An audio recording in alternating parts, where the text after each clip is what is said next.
Ready to ditch the nosebleeds and experience courtside NBA action right from your couch. Today, we're unlocking the secrets to watching NBA games live on your LG Smart TV, so grab your snacks and let's get started. First, navigate to your LG Smart TV's home screen by pressing the home button on your remote. From the home screen, scroll through the available apps until you find the LG Content Store icon. It usually looks like a shopping bag or a play button inside a square. Click on it.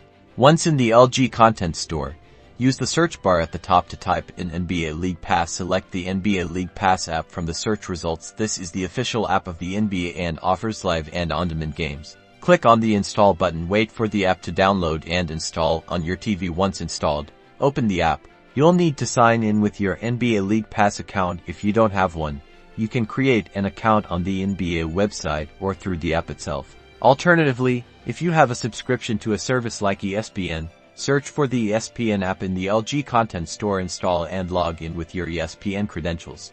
ESPN often carries live NBA games. Check their schedule for availability. Remember, you can also explore other streaming services like YouTube TV, Sling TV or Hulu Live TV for NBA games. Just search for their respective apps in the LG Content Store. Now you're all set to enjoy live NBA action on your LG Smart TV. Don't forget to like and subscribe for more tech tips.